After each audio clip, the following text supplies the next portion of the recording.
महिना चैत्राचा आहे, परंतु तो आषाढासारखा भासू लागलाय. कारण धाराशिवमध्ये गारपीट झाली आहे आणि या गारपिटीमुळे शेतकरी उद्ध्वस्त झालाय. अनेक भागात हरभरा, गहू तसंच डाळींची पिकं आणि फळबागा जमीनदोस्त झाल्याचं चित्र आहे. तर बाजारभाव मिळत नसल्यानं शेतात काढून ठेवलेल्या कांद्याचा गारपिटीनं चिखल केलाय. पावसामुळे कांद्याचा ढिगारा जागेवरती सडला. द्राक्षापाठोपाठ कांदा शेतीचंही पावसानं मोठं नुकसान केलंय. एकरी 50-60 हजार रुपये खर्च आहे. नुकसान तर आता ती हिशोब नाही नुकसानीचा. म्हणजे काय आज 50-60 हजार रुपये खर्च केला आणि त्याच्यापासून एक बी रुपया मिळाला नाही की मग किती नुकसान घरी धरा सांगा. काल अचानकच 4-4:30 सुमारास पाऊस आला. भरपूर नुकसान झाले शेतकऱ्याचं. काही नाही आता काय कवडी मोलाचं सुद्धा त्याचे पैसे होणार नाही आता त्याचे भाव नाही. त्यात आता हे गारपिटीनं नुकसान 1 एकरला खर्च एवढा आला की मजूर मिळणार गेलीत. 50-60 हजार रुपये खर्च आला आहे आणि आता हे मार्केटला जर कांदा जाणारच नाही, हे आमचं पूर्णच नुकसान झालेलं आहे. आणि धाराशिव पाठोपाठ लातूर जिल्ह्यातल्या काही भागातही जोरदार पाऊस पडला आणि या अवकाळी पावसामुळे शेतकऱ्यांचं मोठं नुकसान झालंय.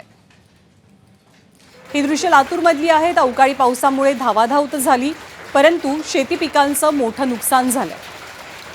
लातूरच्या औसा, देवणी आणि निलंग्यात गारपीट झाल्याचंही पाहायला मिळालं. लातूर जिल्ह्याला धाराशिव पाठोपाठ लातूरलाही अवकाळीचा फटका बसलाय.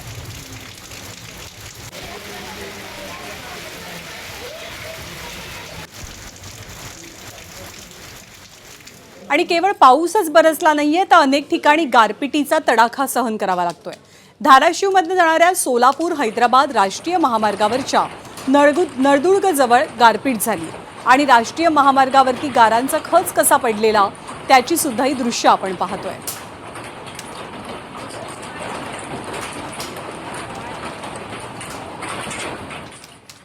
आणि सांगली जिल्ह्याच्या मिरज शहरात वादळी वारे आणि गारपिटीमुळे लोक हैराण झाले.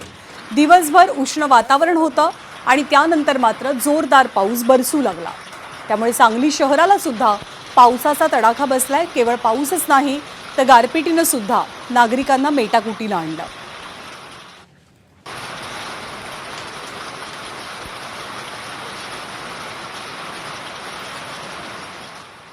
तर हिंगोली जिल्ह्याला अवकाळी पावसानं आणि गारपिटीनं झोडपलेलं आहे. हवामान विभागानं वर्तवलेल्या अंदाजानुसार काल मध्यरात्रीनंतर अचानक हिंगोली जिल्ह्यात वादळी वाऱ्यासह जोरदार अवकाळी पाऊस झाला. कळमनुरी, औंढा नागनाथ आणि वसमतमध्ये अवकाळीनं हजेरी लावली.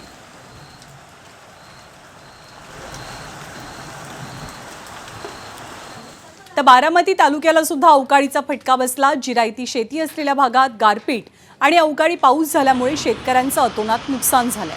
अचानक बरसलेल्या पावसानं शेतकऱ्यांची तारांबळ झाली. मात्र या पावसानं कलिंगड, टरबूज, कांदा यासह अन्य पिकांना मोठा फटकाही बसलाय.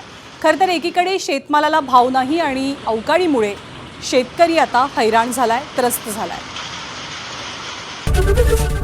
एबीपी माझा, उघडा डोळे बघा नीट.